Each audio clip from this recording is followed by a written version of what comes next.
Comment faire un petit mot sur le Beaujolais? Il est comment ce Beaujolais? Moi je suis délicieux. Heureusement que j'ai pas pris une bouteille.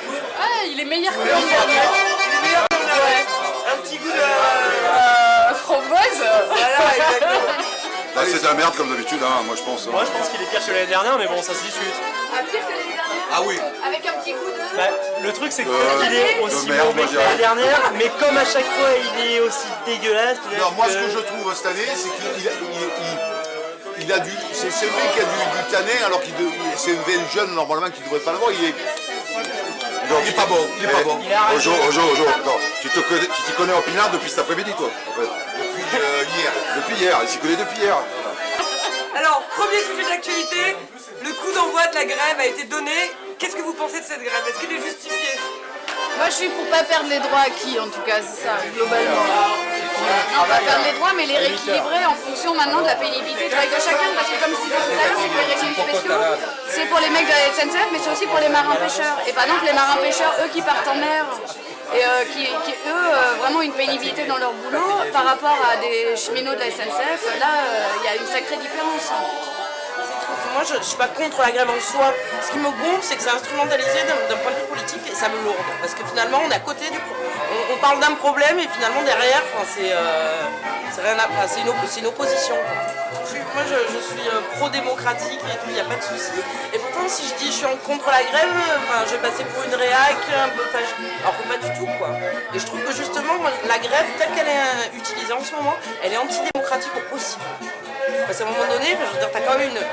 C'est comme ça, tu es d'accord ou tu l'es pas, mais à un moment donné, tu as une majorité qui est passée, sous couvert d'un programme politique, et qu'à un moment donné, quand elle est mise en application et que d'un coup, c'est la folie dans la rue, ça veut dire qu'à un moment donné, c'est antidémocratique. Tu vas à l'encontre d'une décision majoritaire. Je vais te dire, moi les grèves comme ça, j'en ai plein le cul. Que ce soit la SNCF ou n'importe quoi, des grèves qui font chier les gens, j'en ai marre. Il faut faire des grèves interdites, c'est-à-dire des grèves de gratuité, où on fait voyager tout le monde gratuit, on fait gratuit les passages de péage et tout, des grèves interdites. En 36, ils n'ont pas demandé si ils avaient le droit de faire la grève. Voilà, fait chier, et dommage de prendre le train, il n'y a même pas de train, fait chier. Bon alors, là, le problème des grèves, c'est raison, ça serait très bien de faire gratuit, mais au vu de la loi, il aurait interdit de faire des passages gratuits. La loi, si on fait grève, c'est pour être contre la loi. Mais ils ne peuvent pas faire des passages gratuits. Là ils sont virés, les mecs. Ils doivent être virés. Il faut avoir des couilles. Je vois ce que tu veux dire, mais genre ils n'ont pas le droit de faire la grève. Par contre, la SNCF elle a le droit de recevoir 12 milliards d'euros de subventions par an, hein, c'est-à-dire tous les 2 ans ça fait un crédit lyonnais en gros. Hein, c'est ça, hein, 25 milliards c'était le crédit lyonnais. Les subventions pour la SNCF, l'État c'est 12 milliards par an. Les gars, les régimes spéciaux c'est 1% des travailleurs et la SNCF c'est 20% des grèves par an, des jours de grève par an. Ça déjà ça m'énerve. Moi je suis pas contre la grève ni pour, c'est pas le problème. J'ai l'impression que maintenant la grève elle a plus aucun intérêt et d'efficacité surtout.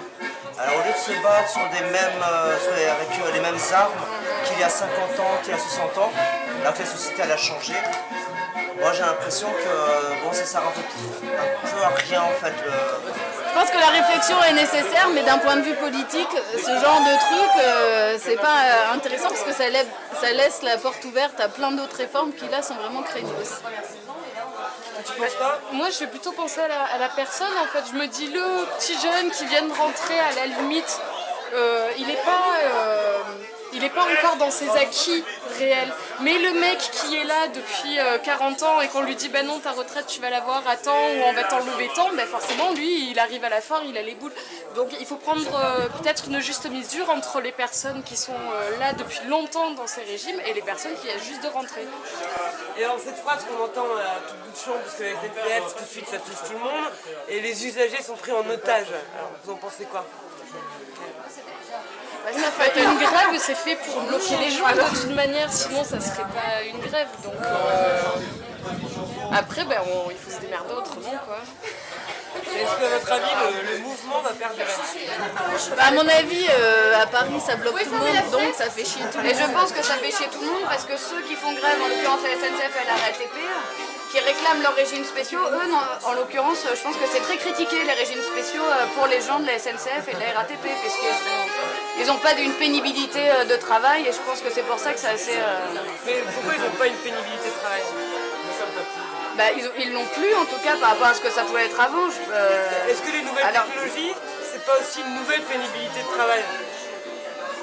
Non, ça je crois qu'au niveau conditions physiques, on peut pas dire que être cheminot dans une loco, c'est chiant au niveau des horaires, des déplacements et tout ça, mais je crois pas que physiquement ce soit hyper dur. Je pense que c'est éprouvant au niveau du rythme de vie.